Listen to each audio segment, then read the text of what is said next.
Apple did it. It finally happened. I recently tested the Apple 14-inch MacBook Pro laptop featuring the top spec M3 Max SoC, and it probably is the most gaming a creative/work laptop can do.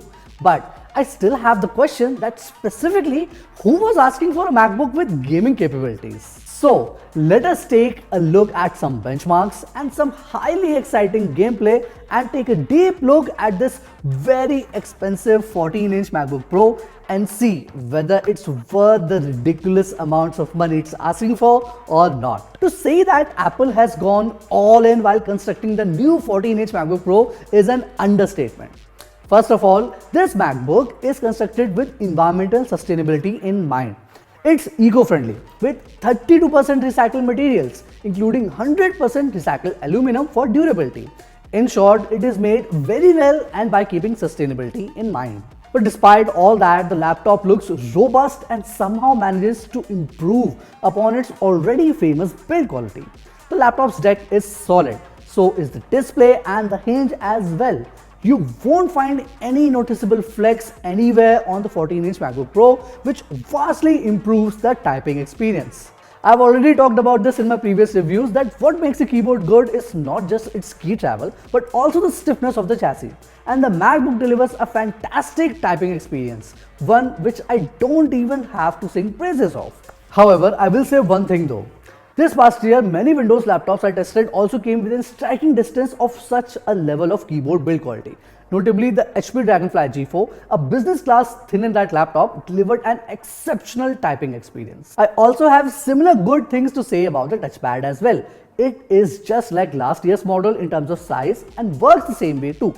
Windows purists like myself might scoff at the idea of a touchpad which doesn't actually click but instead provides haptic feedback, but I digress. It works well, and one advantage to such an implementation is the fact that the touch bar remains level even after years of use. The I/O is super robust on the Apple 14-inch MacBook Pro. It consists of 3 Thunderbolt 4 ports, HDMI port, SDXC card slot, headphone jack and a MagSafe 3 port. The 14-inch MacBook Pro has no USB Type-A port and you get no Type-C to Type-A adapter in the box either, like you do in something, let's say a Dell XPS 17, which is a bummer. But I can't really complain that much with 3 Thunderbolt 4 ports at my disposal. The 14-inch M3 MacBook Pro is equipped with an outstanding speaker system. Its speakers are characterized by warm, realistic and intelligible voice playback, ensuring a pleasant and accurate tonal balance for both music and video.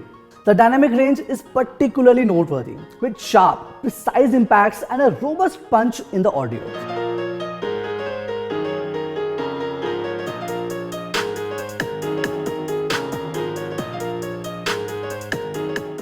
which is enhanced by excellent spatial rendering that offers a wide stereo sound and also accurate distance portrayal. The 14-inch variant continues to feature a 6-speaker array with force-cancelling woofers and support for Dolby Atmos, maintaining its reputation for studio-quality performance. The speakers are full-bodied and bassy, providing an immersive audio experience for a range of users, from music listening to video calls and movie watching.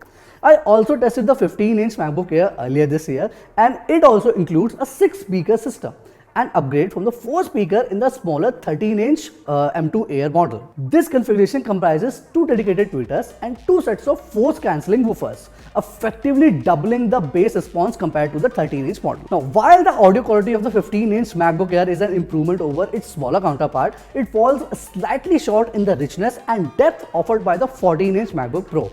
The Air model ejects audio from behind the keyboard and against the display, and though it supports Dolby Atmos spatial audio, the effect isn't as pronounced as in the Pro model. Overall, while both models provide high-quality sound experiences, the 14-inch MacBook Pro stands out for its richer and more immersive audio performance, setting a higher benchmark. In terms of display, the MacBook Pro 14-inch features a Liquid Retina XDR display, which is a 14.2-inch diagonal screen with a native resolution of 3024 by 1964 at 254 pixels per inch. It offers an extreme dynamic range with a contrast ratio of 1,000,000:1, And for brightness, it can deliver 1000 nits sustained full screen and a peak of 1600 nits for HDR content. While SDR brightness, which is mostly in normal use cases, is around 600 nits, up from 500 nits from the previous generation. The display covers 100% of the DCI-P3 color gamut, which is widely used in digital cinema. It also offers excellent color accuracy, making it suitable for professional color grading and graphic design work. Additionally, it has ProMotion technology for adaptive refresh rates for up to 120 Hz, alongside fixed refresh rates including 47.95 Hz, 48 Hz, 50 Hz, 59 Hz, and 60 Hz. The display is fantastically bright, particularly when viewing HDR content, and has smooth scrolling rate thanks to 120 Hz ProMotion refresh rate.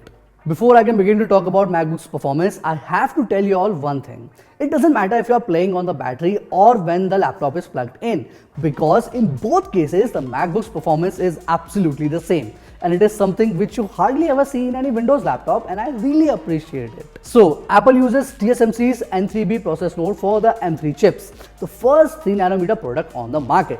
Despite manufacturing challenges, N3B is an advanced and capable node. Though more expensive to produce, the particular chip I tested is the top spec M3 Max, featuring a 16-core CPU and a 40-core GPU and a 512-bit memory interface. At this point, more than 34% of the M3 Max chip area is designated for GPU, and it is a fairly powerful one. It features hardware ray tracing and mesh shaders, aligning with the DirectX 12 feature level 2. Here are some numbers to help you understand how capable this chip is. First up is the Geekbench 6 GPU test in OpenCL, and it scored as well as an NVIDIA RTX 4070 GPU powering the Samsung Galaxy Book 3 Ultra.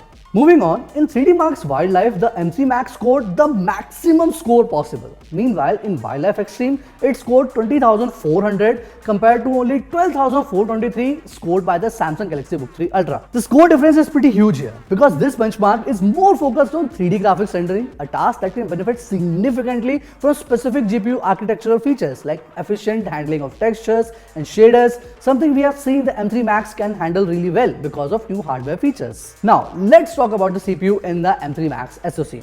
I understand that online discourse has claimed that the 16-core CPU throttles quite a lot in its operations. So, does the statement hold true? And if it does, what kind of performance drop are we actually expecting? Here is an answer. So, during Cinebench R23 single loop, the 16-core CPU scores the highest, and unsurprisingly, it scores 21,258 during the 10-minute test loop and 21,264 during a 30-minute test loop. So the M3 Max chip does throttle, and the point difference is often more than 2700 points, which is really not good. A deeper look at the test reveals that the maximum TGP drawn by the M3 Max begins to fall halfway through the test, most notably when the CPU core temperature crosses 102 degrees Celsius. This clearly shows that the 14-inch MacBook Pro chassis is struggling to let the M3 Max stretch its legs at full speed for a long duration. During normal operations like video streaming, browsing the web, editing documents, etc., the fans don't even get activated. However, during gaming, the 14-inch chassis gets too hot, especially in the middle of the keyboard, and then the entire system begins to throttle. Moreover, the resulting fan speed is too high as well, reaching close to 7200 RPM during benchmarks. And you can see the same result while gaming as well. I tested Lies of P and the fan speed was at its maximum, as well as with the CPU temperature. After a thorough gaming test, here are some results. The M3 Max SoC ran Lies of P at 110 FPS, Baldur's Gate 3 at 90 FPS, and Metro Exodus at 126 FPS. So all these games can run at 1080p at high settings and still deliver either more or around 100 FPS. And while running all these titles, the max fan speed was still at its peak, and the laptop surface temperature was also around 46 to 47 degrees Celsius, making this laptop too loud and hot during the gameplay. The latter will bother you more provided you are playing using the keyboard and not a gamepad. So, in conclusion, the new Apple 14-inch MacBook Pro is a great and extremely well-built laptop aimed at creators and professionals alike. It has a set of high quality speakers, an immaculate keyboard and touchpad combination, a robust I/O and a professional grade high refresh rate display which proves the same. On top of that, the macOS as a platform is more open compared to other Apple platforms like the iOS or the iPadOS, thus encouraging even tinkerers out there to give it a try. And for the most part, the M3 Mac powered Apple MacBook Pro is silent, power efficient and an overall fantastic machine. The keyword here being for the most part. As soon as you ask this machine to perform more demanding tasks, be it 3D rendering or gaming, the laptop, or more specifically the 14-inch chassis, begins to struggle. And then the fans come up, and before you know it, the SoC's consumption is taking a serious nosedive. Don't get me wrong, the Apple 14-inch MacBook Pro featuring the M3 Max chip is a really powerful device. However, it is more powerful for its own good, to be honest. If the 14-inch MacBook Pro is the Iron Man suit, then the M3 Max chip is the Hulk.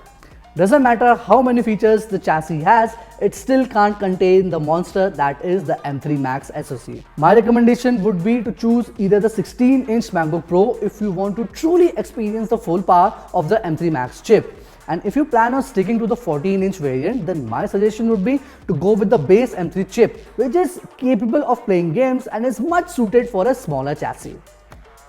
Until then, this is Yatnesh Dubey, you are watching Digit, and thank you for watching.